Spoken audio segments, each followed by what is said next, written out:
Justice. It seems like that's a lot of what we hear these days, and we need to talk about it again today. Because what is justice? I mean, really, I think that definition is something we need to get to the bottom of.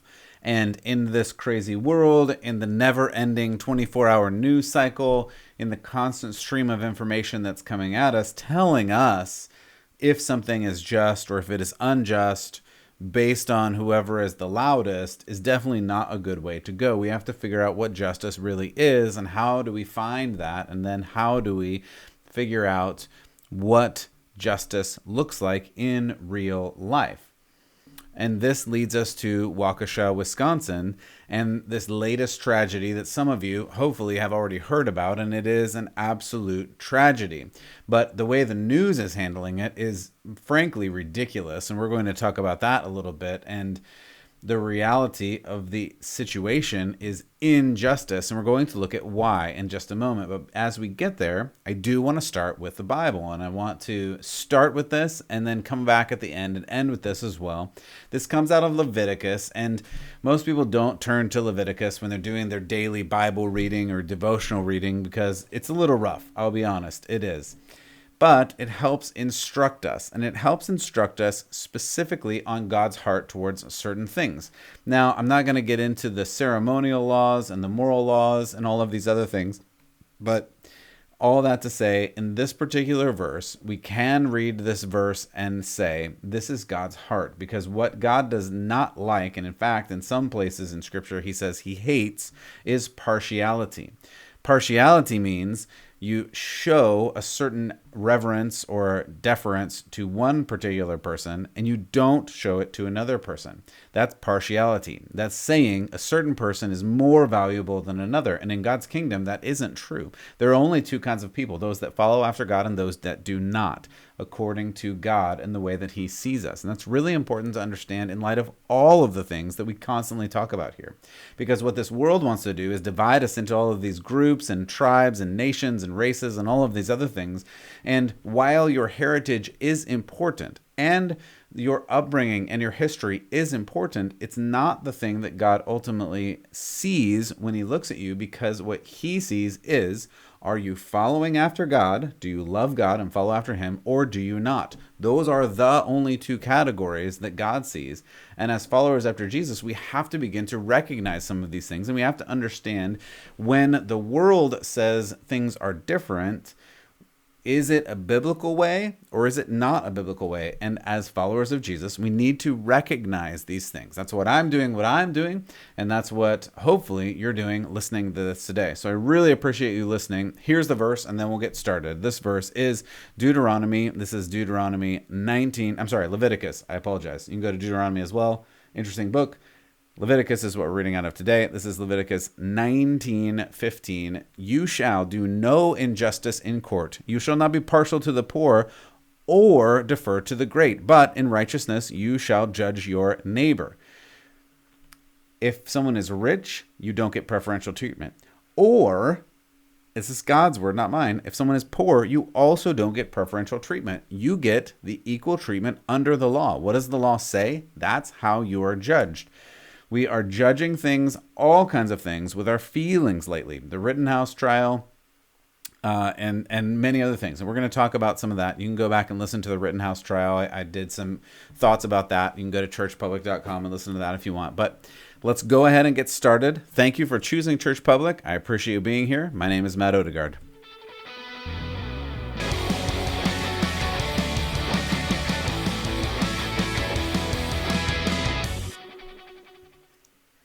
So again, welcome back. This is Church Public with Matt Odegaard. You can check out the other episodes on churchpublic.com, iTunes, and Apple, and Spotify, all the other places. You can go and check those things out. I appreciate it. I appreciate if you like it, subscribe to it, write a review, pass it on to your friends. I am doing this so that you can understand what is going on in these current times, which more and more are just crazy town, and what does the Bible have to say about it? What does God have to say about it? And I come from a pastoral background, pastor for 20 years, degrees, it doesn't matter. I have some time and some experience in the church, and I'm trying to pass that on so other people can understand, because people keep coming to me and asking me, and I've had a few people come and say, what's going on in this Wisconsin thing? Because I don't understand it and I haven't heard much about it. So I thought I needed to jump in and say, here's what I've seen and here's what I'm thinking about it. You can agree, you can not agree, but this is what I see in the way that I see the situation. And I just read you that verse. That's a really good verse to come back to, Leviticus 19:15. Go and read that, because it really sets the stage for who God is and what justice really is. Justice is impartial. You don't show partiality based on whatever circumstances there are. Rich, poor, other circumstances, it doesn't matter. None of those things matter. The only thing that matters is, what is the law and did you break it? Unfortunately, in this particular instance, which is horrible, and if you missed it, I almost want to say thank goodness, but unfortunately we have to talk about it. So about a week ago, a 39-year-old black man drove an SUV into a parade. Now, I've been in many small towns across America, and I've been in and around many small town parades in America. So I know this kind of situation. Maybe you have too. Maybe you've seen small town parades, and it's fun and it's exciting. This happened to be a Christmas parade. Christmas is obviously very near and dear to my heart. They were celebrating the coming of Jesus and Christmas, and of course, probably other things like Santa and whatever. We can talk about those, and we will talk about those later. But people were just celebrating and having family time, and it was a fun time until this person ran a barricade apparently and drove through. Now, I have to say these things, that according to the news and according to some of the reports, the person driving was not responsible. And the only thing I can say is, apparently that's because of the narrative. CNN says, Waukesha will hold a moment of silence, marking 1 week since a car drove through the city Christmas parade, killing 6 people, injuring scores of others. So 6 people were killed. I think the total now is somewhere around 50. It might even be more. Again, it was terrible. A terrible massacre. I don't know what other word to use. Like, it is a terrible thing that happened in this small town.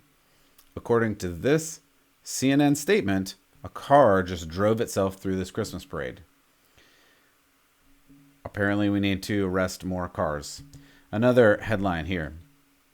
This is CBS. CBS said 18 children were hurt in a Christmas parade crash. This is from the Washington Post. Here's what we know so far on the sequence of events that led to the Waukesha tragedy caused by a SUV. We talk about gaslighting. We talk about changing the narrative. I'm just going to say straight up lying. A person got behind the wheel of a car. We don't know the full motives. We don't know all that was part of this, but we're going to talk a little bit about the history of this person. I'm not going to name names because I don't want to name names in this situation. You can go and look it up, and you can go and look up names, but the police reports from this person for a couple of decades are available, and you can read all of the things that the driver of this car, who was a human, not just a car or not just an SUV that drove itself through a bunch of people or accidentally crashed. I'm not going to play you any of the videos. I'm choosing not to do that. Unfortunately, in this new video age, you can see many videos of this actually happening, and it is disastrous. It is horrific, and I actually encourage you not to go and watch the videos. I don't think you should, but you can. They're out there. You can go and look up some of these videos. This person clearly sped up through the crowd. It appears from some of the videos, and unfortunately I have watched some of the videos, it looks like they were actually swerving to try and hit people. This is not an accident. This is not just some car that accidentally jumped a curb or something.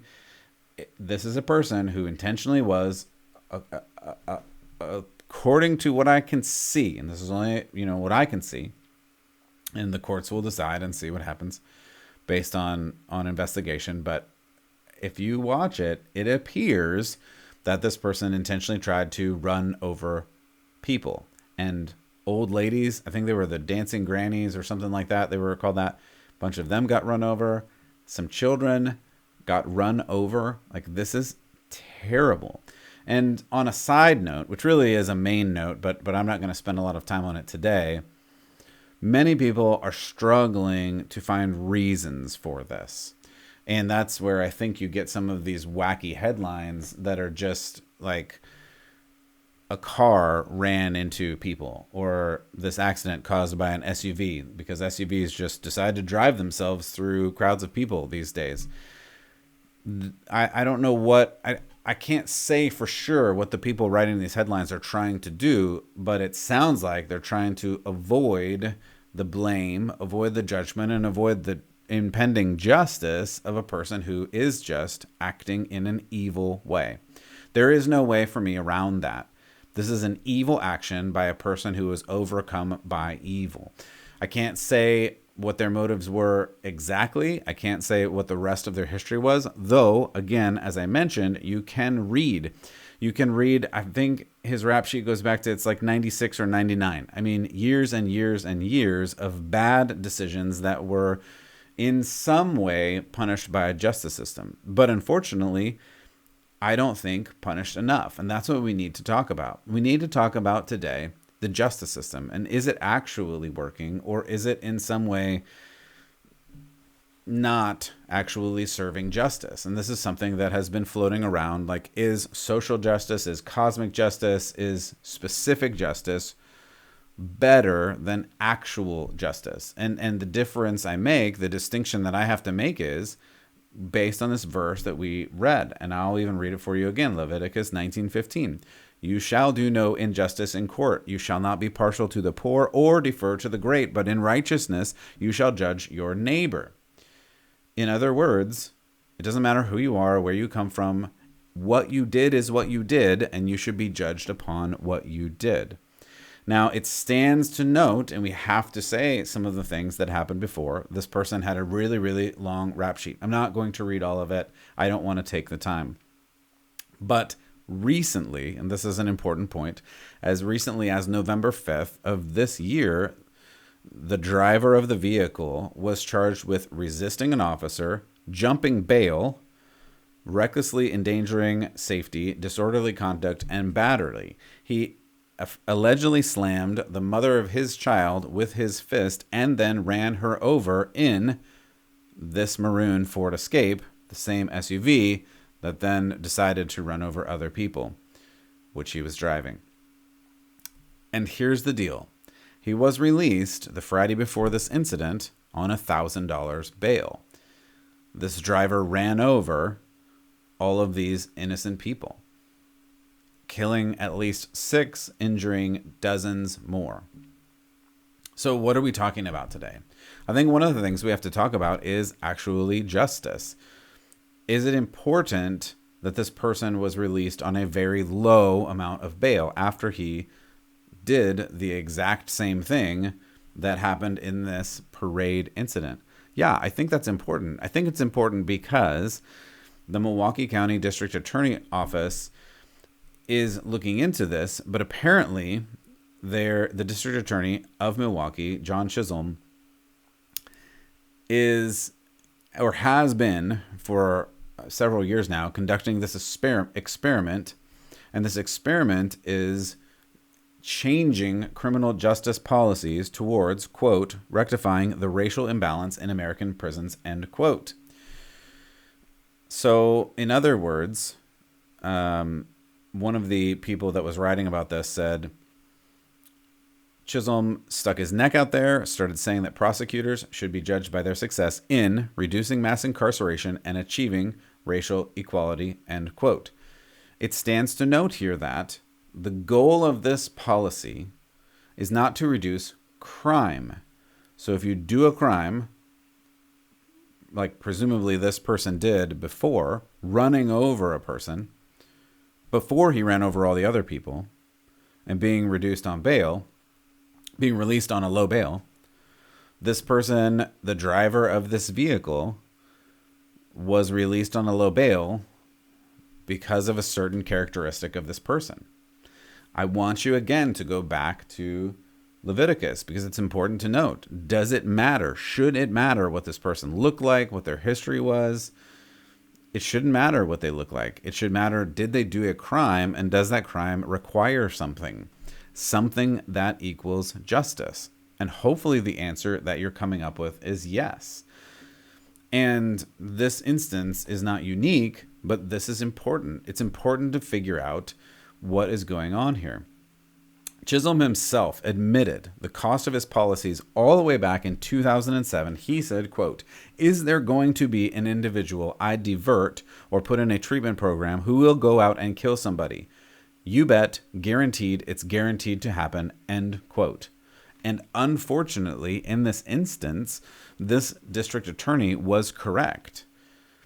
And the outcome of this is very predictable. When you don't take care to enforce justice, people just keep doing what they can get away with. We know that's human nature. And that's where human nature and our fallenness in the flesh, read Romans if you're unsure about that, comes directly into conflict with this ideal, this ideology, this vision of what humanity is according to culture.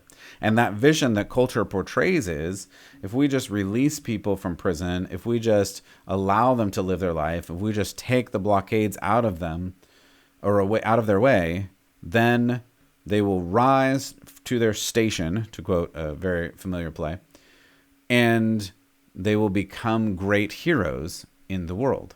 Unfortunately, we know through history and experience that's just not true. Not to mention spiritual condition. Again, see Romans.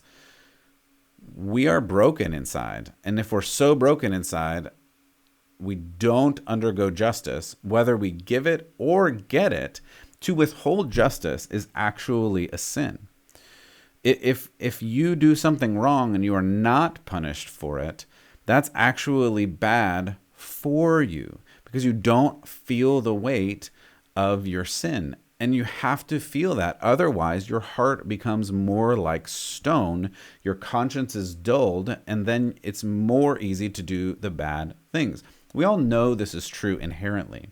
If you've had any kind of addiction or if you've done anything, even little, like lying or stealing or something like that, you know the more you do it, the easier it is to do.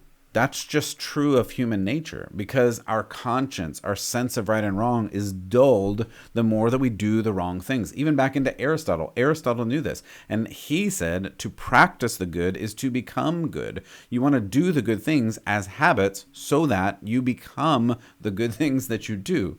There's some spiritual question marks in that, and I'm not going to get into those today, but the principle holds true in terms of human nature. If you keep doing bad things, you're going to keep doing bad things, and it's going to be easier for you to do those bad things. That's just true of human nature. So when we withhold this kind of justice and we say, well, this person doesn't get justice because of the color of their skin, because of the certain way they look, because of whatever. And again, I recognize that this world is unfair. I recognize that there are problems, myriad problems that lead up to these situations. I get that. But the point of this policy is to not punish crimes. We need to punish crimes to avoid more crimes. That's just the reality of governing. The government is supposed to step in. One of the big roles of the government is to enforce justice. That's why you and I shouldn't be enforcing justice. That's why, again, go back and listen to the Rittenhouse expose that I gave. The issue there was the people who were supposed to take care of justice and defend the community, the police, were told to not be there. So other people had to come in. Was that right? No. Those other people should not have had to come in. But the people that were supposed to do things didn't. Same kind of situation here. That the government is supposed to uphold justice, but this person, even a few weeks before, had literally run somebody over and then was let out on bail and went and ran somebody over again. It also stands to note in this particular instance, this person who was the driver of this SUV that killed 6 people and ran over some dozens more, is not yet out on bail, but still has bail set at this moment. Now, it's $5 million, but in the instance of money, what does it matter? Should this person who repeatedly broke all kinds of laws, then ran over a person, then ran over a bunch of people, should there be a bail in this instance? Again, we have to figure out the laws, we have to figure out the policies, but it doesn't seem like that should be so. Because justice has to be served. If you continue to do things that are unjust, you should not be allowed to do things freely, period. That's just how justice works. And I hear people saying, well, what about rehabilitation? And what about grace? Going back to Bible terms. Shouldn't we just give people grace and allow them to be rehabilitated? Rehabilitation can be justice, and it can come from a just action.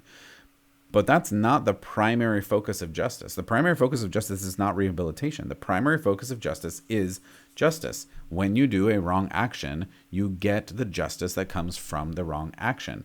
Again, that's why we went back the other week. We talked about an eye for an eye and how that was actually a limiting principle. Because if you don't limit justice, you get vengeance. Because then when you lose an eye, I take your life, or I take 10 lives, or now 10 more people take 100 more lives, and it becomes this war that lasts forever, literally. And that's just how society operates in absence of actual justice. And our justice system is supposed to uphold this rule of law, where if you break a rule, regardless of who you are, I've said this so many times now, hopefully you know it, but justice, the statue and the ideal, is blind, because you're not supposed to see what a person looks like. It shouldn't matter if you're rich or poor or whatever.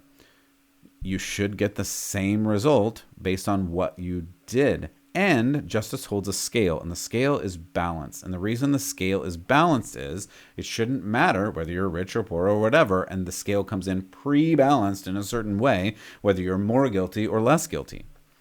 This type of situation pre-balances the scales. It says if you look a certain way, if you act a certain way, if you have a certain upbringing, your scale goes into this quote-unquote justice ceremony, and whatever you did doesn't really change the weight of the scale because it can't outweigh the pre-balanced scale that goes into it. That's not justice. We're not operating in a just place if that's how we're doing things. And we see this over and over again. And we're seeing it all over the place. This isn't the only city where this is happening. San Francisco is another great example. And by great, I mean terrible example of this type of legal policy, where basically the city of San Francisco and the state of California more broadly has outlawed relawed, whatever you want to say, allowed all of these petty crimes. If you steal under a certain amount, you can't even be prosecuted. And so if you haven't been paying attention in San Francisco, in the Bay Area, which used to be a wonderful place, my grandmother even lived in one of these places. I saw that Nordstrom's, there are these, you may remember a few years ago, there's flash mobs and they show up and dance. Well, now it's taken a dark turn. Now, instead of flash mobs, you have flash thefts, where all these people show up that are clearly organized, that are clearly aiming at the same place, like Nordstrom, where they hit before. And this was, I'm not even kidding, this was my grandma's Nordstrom. She lived in this city, Walnut Creek. She went to this Nordstrom. I think she even worked there. She's a little old now, and she can't really remember all of the facts and details, but she was a professional shopper at Nordstrom in Walnut Creek. I'm pretty sure it's the same Nordstrom. And now, I don't know if this Nordstrom's going to have to close, but they were, what do you say, attacked by all of these people who did this flash mob burglary, and they've been happening all over the place. I just saw another one today. It's still happening up there. Someone is organizing these, and the authorities don't seem to care. And they're just letting these things happen. The injustice is rolling all over the place. And that's a problem. It's a problem for people who are trying to keep the rules, who are trying to follow the rules, because it's really not that hard. when you do a crime, there should be a penalty for the crime. And we all know that. And that's why I keep coming back to this Leviticus chapter. And there are many other chapters that we could talk about too, but it's important. It's important to note this, and it's important to follow after God's justice, not the world's sense of justice, because the world's sense of justice is not going to get to the result that you think it's going to get to. I'm going to tell you this verse too. This is Psalm 103:6. The reality of God's kingdom is, if you are in a situation, in a circumstance that is not as good, God is watching out for you. He says in Psalm 103:6, the Lord works righteousness and justice for all who are oppressed. God does this for you. He does this on purpose. But when we get in and we say, well, you're more oppressed already, so I'm going to tip the scales in advance for you, we are not doing God any favors. In fact, we are working against God, and we are pre-tipping the scales. We are showing our own partiality. We are trying to be the judge, and we are changing the rules of justice in a bad way. What can we do about this? I don't want to leave in a place that is depressing or whatnot. First of all, God is still in control. Even though some of these situations feel out of control, we can rest assured knowing that God is in control. He has already won. He has already defeated the powers and the darkness of this world, but we still live in it, and we still have to operate by God's rules in this world. So what we can do is see justice and call out justice when it is just, and call out injustice when it is actually injustice. And from a policy standpoint, we can get involved in, many people I've talked to only vote for the president, or maybe not even vote for the president. Vote for the judges, vote for the district attorneys, vote for the sheriffs, vote for the people in your community, and make sure they are just people. Because if we don't have just people leading all of these divisions, how possibly could we have actual justice happen? And we need to have justice. We need to have it, and we need to fight for it. We need to speak up for it. We need to vote on the people who are going to uphold justice, and vote out these people that are creating these policies that are unjust policies. I hope this has been helpful. There are so many details on this Waukesha case, but I wanted to at least highlight those points, that this car was not just a random car, as CNN and Washington Post and these other outlets have said, just a random car that was flying unmanned through this parade. There was a person who did an evil act, and this person, on the one hand, must be judged for this. And it looks like this is happening. We'll see. We'll watch this situation. And then on the other hand, so we need to call out evil when we see evil, and it's okay to do that. In fact, it's good to do that, because how will you know what's good and evil if you don't see it, if you don't say it? And I know we're in this place where we're not supposed to say certain things are evil. We're not supposed to say people are evil, or people do bad things, or people do evil things, but they do. And everyone is capable of evil things. That is the dirty secret. Our human flesh is, we are presupposed to do this. Again, see Romans. We all want to do the bad things. Paul even says, why do I keep wanting to do the right things, but I keep doing the wrong things? We have this in us. The good news is, with the power of the Spirit through Jesus Christ, we can begin to do the right things and follow after God and begin this process of sanctification. That means being made holy. That means doing more and more right things. As Aristotle would say, practicing the good. We can continue to do the good things rather than get sucked into more and more bad things. These are the choices we actually have. Again, with the power of the Spirit in us, we can do this. And we can stand up to this crazy world that is keeping, it just continues to call us into doing the wrong things. You have to make a stand where you are. Lead your life, lead your family, do the best that you can as we follow after Jesus with our heart and our soul and our mind. Don't forget your mind, it's very important. And our strength. With everything that we have to follow after God, especially now, because this world, unfortunately, I hate to give you this bad news, it's not getting better. It's going to get worse. And in that, I just mean it's going to get harder to be a Christian. It's going to get harder to stand up for truth. It's going to get harder to do the right thing and follow right beliefs. But courage grows courage. If you act in small, courageous ways now, when those big things come, you will act in big, courageous ways. If, on the other hand, you act cowardly in all of the little things now, don't want to get involved, don't want to speak your mind, don't want to listen to and read the Word of God and say, I don't think you're right on that. I think we should do this differently. If you continue to back off and be cowardly, you're going to reinforce that. And when it gets to the point where someone says, do you actually believe Jesus is Lord? You're going to say no. What I want you to do is practice these courageous things and keep leaning into the courageous things in the little things, so that when someone says, do you really believe Jesus is Lord? You can say, yes, Jesus is my Savior. I don't care what you do to me. I'm going to follow God. I'm not going to follow the rulers and leaders of this world if they are against God. That is what we must practice, because the time is coming, maybe sooner than later, where we're going to have to make that declaration and deal with the consequences. We are moving into this era. We have left the old era where everyone is a Christian and everyone is happy and you can just follow God and do whatever you want. That era is over.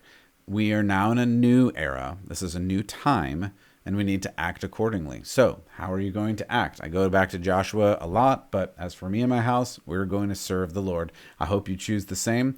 I hope God blesses you, and I hope that you keep the faith.